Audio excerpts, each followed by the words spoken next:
Hello everyone, this is Harpreet Singh. Welcome to our channel study for sure. एक बार फिर से आपके लिए डेली करंट अफेयर्स की वीडियो लेकर आया हूं।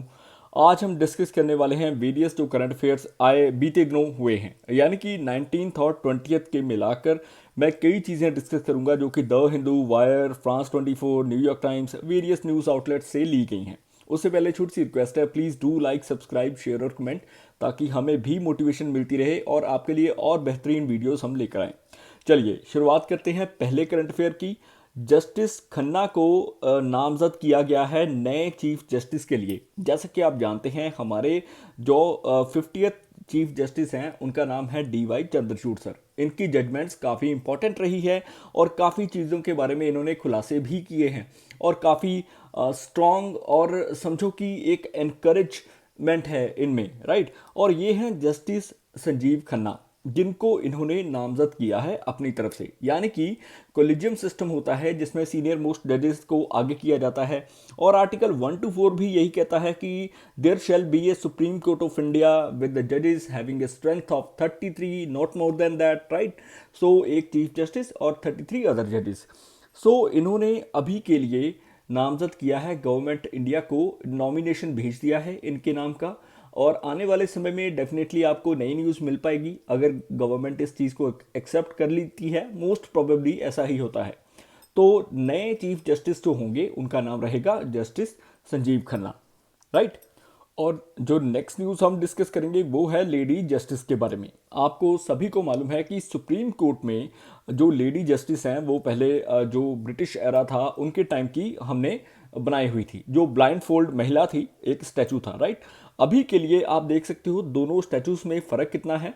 जो नई लेडी जस्टिस है उनके हाथ में एक तो कॉन्स्टिट्यूशन की किताब है, दूसरा उन्होंने मुकुट पहना है, साथ ही साथ एक साड़ी भी वियर की है जो कि पहले नहीं थी। पहले थोड़ा ब्रिटिश स्टाइल में था, राइट। और उनके आंखों पर पट्टी होती थी और राइट नाउ अभी पट्टी हटा दी गई है। और इस चीज़ को भी अनविल हमारे चीफ जस्टिस ऑफ इंडिया ने ही किया है।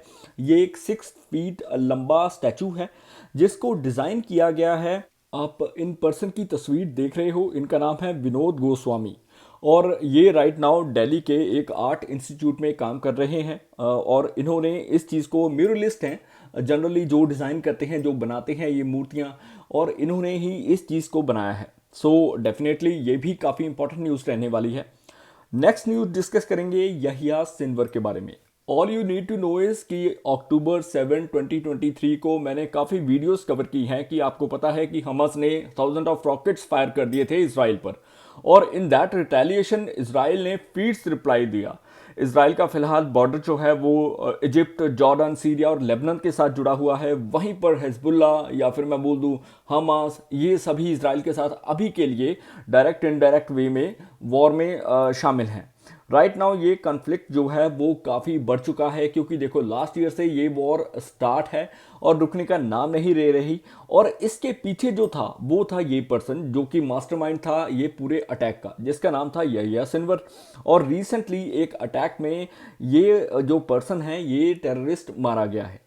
राइट नाउ हमास का लीडर है ये। ऑटोप्सी ने भी इस चीज़ को क्लियर कर दिया है, क्लैरिफाई कर दिया है। वेरियस जो न्यूज़ आउटलेट्स हैं, likewise American news, New York times हो गया, वॉशिंगटन पोस्ट हो गया, उन्होंने भी इस चीज़ का जिक्र किया है। और एक पिक्चर इस ऐसी रिलीज़ की है जिसमें एक जो इनका कर्नल है वो बात करता है इससे और कहता है कि इसकी एक बाजू जो है वो भी घायल थी और साथ ही साथ इसको पॉइंट ब्लैंक रेंज से, यानी कि माथे पर गोली मारी गई, तब कंफर्म किया गया कि हाँ ये यहिया सिनवर ही था।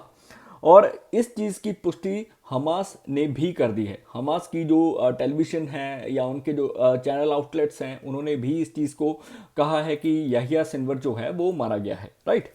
और नेक्स्ट न्यूज़ जो रहेगी वो है मेमोरेंडम ऑफ अंडरस्टैंडिंग के बारे में, जो इन बिटवीन इंडिया और सऊदी अरेबिया कर दिया गया है। यानी कि भारत सरकार की try, telecom regulatory authority of India, और वहीं पर CST जो कि सऊदी अरेबिया की है, जो कि इसके रिगार्डिंग काम करती है। ये एक म्यूचुअल कोलैबोरेशन होने वाली है जो कि रेगटेक यानी कि रेगुलेटरी टेक्नोलॉजी पर काम करेगी, वेरियस एप्लीकेशंस पर काम होने वाला है। साथ ही साथ ट्राई के बारे में अगर मैं बताऊं तो ये एक रेगुलेटरी बॉडी है। गवर्नमेंट ऑफ इंडिया ने अंडर सेक्शन 3 के तहत telecom regulatory authority of India act 1997 के तहत इसको लेकर आए थे। और राइट नाउ इसका जो हेडक्वार्टर है वो है न्यू दिल्ली में। वहीं पर इसके एक चेयरपर्सन होते हैं, not more than 2 full time members और not more than 2 part time members होते हैं, जिनका जो टेन्योर है वो 3 साल या फिर उनकी एज 65 साल तक हो तब तक ही रहेगा, which ever is earlier, right. अभी के लिए समझ लो कि ये एक बाइंडिंग डिसीजन नहीं होता गवर्नमेंट पर। अगर ये किसी तरह का कोई भी डिसीजन लेती है तो गवर्नमेंट ज़रूरी नहीं है इनके डिसीजन को माने, राइट। सो एक एडवाइजरी बॉडी के तहत ये काम करती है। नेक्स्ट जो न्यूज़ है वो भी अगेन एक एमओयू साइन हुआ है मिनिस्ट्री ऑफ रूरल डेवलपमेंट और लीड टीम है जो क्री यूनिवर्सिटी के साथ काम करती है। और ये साउथ इंडिया में काफ़ी फेमस यूनिवर्सिटी है। काफ़ी जो रघुराम राजन हैं या फिर आनंद महिंद्रा है, उन्होंने इस चीज़ को सेटअप किया हुआ है। और इसका जो मेन फंक्शन है वो दीन दयाल उपाध्याय अंत्योदय योजना यानी कि नेशनल रूरल लाइवलीहुड मिशन पर होगा। वेल देखो, इसके बारे में थोड़ा सा सुन लो पहले। ये एक ऐसी योजना थी जिसको 2011 में लाया गया था as a national rural livelihood mission के द्वारा, और इसका गवर्नमेंट ने प्रोविजन रखा था 500 करोड़। वहीं पर ये रिप्लेस करती है पहले एक स्कीम थी जिसका नाम था आजीविका। और साथ ही साथ इसका जो मेन ऑब्जेक्टिव था कि 5 लाख लोग जो अर्बन सिटीज़ में रहते हैं और बाय 2016, और 10 लाख लोग जो रूरल एरियाज़ में रहते हैं उनको गरीबी रेखा से उभारना, उनको ट्रेनिंग्स प्रोवाइड करनी, उनके स्किल सेट को मजबूत करना। और इनिशियली स्वर्ण जयंती ग्राम स्वरोजगार योजना जो थी वो 1999 में लेकर आए, जिसको रीनेम कर दिया गया था NRLM यानी कि national rural livelihood mission 2011। Finally इसको दीनदयाल अंत्योदय योजना बना दिया गया, मर्ज कर दिया गया स्कीम्स को, राइट। अभी के लिए ये देख लो कि जो क्री यूनिवर्सिटी है, क्री एक ऐसी यूनिवर्सिटी है जो कि काम करती है आंध्र प्रदेश में। यानी कि बेसिकली ये दोनों मिलकर मिनिस्ट्री ऑफ रूरल डेवलपमेंट और जो लीड टीम है क्री में, वो मिलकर एक ऐसा मिशन लॉन्च करने वाले हैं जो कि एम्पावर करेगा रूरल प्रोग्राम्स को, और उनके हित के लिए होगा, उनके स्किल सेट के लिए होगा, को क्रिएट करेंगे inventory of knowledge. Next news जो है वो आप सभी जानते हैं कि हरियाणा में इलेक्शंस के दौरान बीजेपी की सरकार बन चुकी है। नायब सिंह सैनी ये सेकंड टाइम चीफ मिनिस्टर बन चुके हैं हरियाणा के। और राइट नाउ हरियाणा के पास 10 लोकसभा सीट हैं, साथ ही साथ 5 राज्यसभा की सीट्स हैं। और हरियाणा कार्ड आउट किया गया था 1 नवंबर 1966 को पंजाब से। राइट नाउ इसकी 22 डिस्ट्रिक्ट हैं, 6 डिविजन्स हैं। सो ये थोड़ा याद रखना। हरियाणा के जो गवर्नर हैं बंडारू दत्तात्रेय, ये एडमिनिस्टर करेंगे ओथ को। और बीजेपी के लिए एक बहुत ही बड़ी खुशखबरी है क्योंकि तीसरी बार बीजेपी वहां पर अपनी सरकार बनाने में कामयाब हो चुकी है। SECL coal field coal mines का आपने डिपार्टमेंट एक सुना होगा, कोल फील्ड्स का, south eastern coal fields limited. SECL ने ओपन की है 4 अमृत फार्मेसीज। देखो, अमृत फार्मेसीज के बारे में मैं पहले बताऊंगा। ये समझ लो कि ये छत्तीसगढ़ बेस्ड सब्सिडरी है कोल इंडिया की। अमृत फार्मेसी का मतलब होता है affordable medicine and reliable implants for treatment. So ये ministry of health and family welfare के अंडर कहीं ना कहीं है। और ये मिलकर एक अमृत फार्मेसीज लॉन्च करती हैं जहां पर क्लीनलीनेस यानी कि एक मिशन होता है जिसको स्पेशल कैंपेन 4.0 बोलते हैं, जिसका फोकस है क्लीनलीनेस पर या फिर रिड्यूस पेंडेंसी केसेस पर, डिस्पोज ऑफ स्क्रैप पर, मेंटेन करना रिकॉर्ड ऑफिस। देखो, मेन फोकस जो इनका है वो है कि सरल भाषा में कि जो भी पेशेंट इनके पास जाता है या किसी को मेडिसिन की ज़रूरत है तो वो इजीली उनको अफोर्डेबल प्राइसेस पर मिल पाए। और अमृत फार्मेसीज की शुरुआत 2015 में ही कर दी गई थी। वहीं पर नेक्स्ट न्यूज़ जो हम डिस्कस करेंगे वो है निकिता पुरवाल के ऊपर, जो कि फेमिना मिस इंडिया 2024 बन चुकी हैं। वहीं पर रेखा पांडे जो कि दादरा नगर हवेली से हैं, वो फर्स्ट रनर अप आई हैं। आयुषी ढलकिया गुजरात से सेकंड बनी हैं।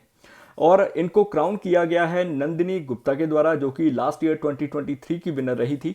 और निकिता पुरवाल जो है वो इंडिया को रिप्रेजेंट करेगी आने वाले मिस वर्ल्ड कंपटीशन में। और ये 60th ब्यूटी पेजेंट था। राइट नाउ वेरियस जो पेजेंट हुए हैं और काफ़ी सक्सेसफुल भी रहे हैं।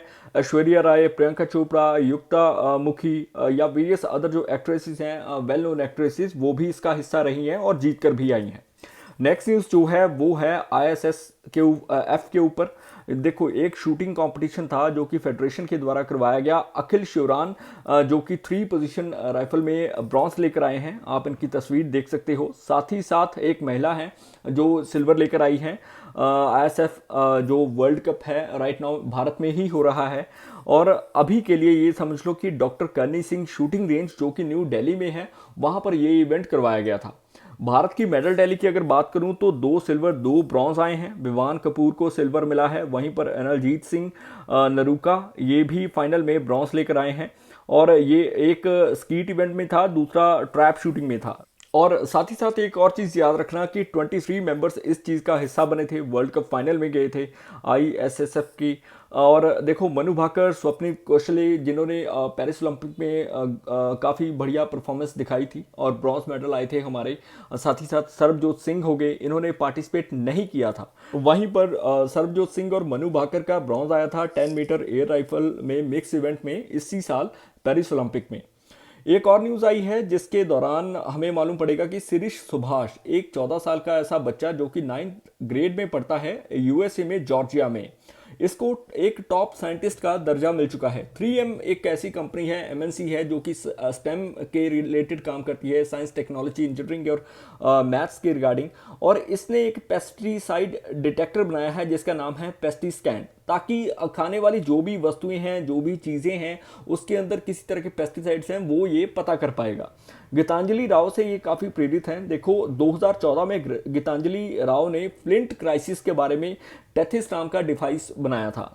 इसी तरह ये बच्चे ने प्रेरित होकर एक डिवाइस बनाया है जिसका नाम है पेस्टिस्कैन। और देखो 70% के करीब जो प्रोड्यूस्ड आइटम्स हैं वहाँ उसमें पेस्टिसाइड रेजिड्यूज पाए गए हैं, यानी कि उसके तत्व पाए गए हैं। और ये जो टेक्नोलॉजी है ये अप्रॉक्सीमेटली 80 to 85% काफ़ी कारगर है और इसको अवार्ड मिल चुका है। वहाँ पर 3M साइंटिस्ट का अवार्ड मिल चुका है, साथ ही साथ कुछ $1000 भी मिले हैं, अप्रॉक्सीमेटली $25,000 के करीब, राइट। नेक्स्ट जो न्यूज़ रहेगी वो है पंजाब के फार्मर्स के रिगार्डिंग। देखो ये न्यूज़ काफ़ी इंटरेस्टिंग है, थोड़ा सा ध्यान से सुनना। एक राइस की वैरायटी होती है जिसका नाम है PR126, मैं आपको दिखा दूंगा, जिसका जो सीड है 3500 रुपये पर किलो के हिसाब से बिकता है। फार्मर्स ने यही सीड इस्तेमाल किया था, उनको लगा था कि ये सीड इस्तेमाल करने से पैदावार ज़्यादा होगी, क्योंकि ऐसा ही पंजाब की गवर्नमेंट ने बोला था और काफ़ी इसके रिगार्डिंग बोला भी गया। PAU के द्वारा ये सीड को तैयार किया गया है और जिसकी पैदावार ऐसी होती है, समझो कि 100 किलो में से 67-68 किलो आपके पास जो है वो निकलेगा ही, चावल निकलेगा ही निकलेगा, राइट। आफ्टर मिलिंग की बात कर रहा हूँ। बट ये जो धान है, जो चावल है, जब शेलर ओनर्स के पास पहुंचता है, जब वो मिलिंग करते हैं, तो ये सिर्फ 60 से 62 किलो रह जाता है। और इसके पीछे का कारण वो बोलते हैं कि हमने तो वैरायटी वही यूज़ की जो गवर्नमेंट ने बताई और ये वैरायटी सही है। जबकि बाद में मालूम पड़ता है कि PR126 नाम का एक हाइब्रिड बीज था जो कि फार्मर्स को दे दिया गया, जिसकी जो वैल्यू है मात्र 56 रुपये प्रति किलो है। और ये बीज लगाने की वजह से वहाँ की जो पैदावार है वो कम हुई है। और यही मेन कारण रहा, यही मेन इशू रहा कि शेलर ओनर्स ने इस चीज़ को रिजेक्ट कर दिया है। हालांकि जो पंजाब की गवर्नमेंट है उन्होंने बोला है कि आप फिलहाल ये चीज़ें एक्सेप्ट करें, हम सेपरेट करवा देंगे। और शेलर ओनर्स ये कहते हैं कि आप DNA टेस्टिंग करके बताएं कि कौन सा बीज सही है और कौन सा हाइब्रिड है, यानी कि कौन सा ओरिजिनल है। और यही जो चीज़ है, इसी चीज़ की वजह से काफ़ी हल्ला गुला हो रहा है। वेल देखो आने वाले समय में डेफिनेटली गवर्नमेंट कुछ ना कुछ रास्ता निकालेगी ही इसके बारे में। सो आई होप कि आज के जो करंट अफेयर्स से आपको पसंद आए होंगे। फिर भी किसी प्रकार की कोई भी भूल होगी तो मैं क्षमा चाहूँगा। Please do like, subscribe, share और comment. May you have a successful day ahead. Bye bye.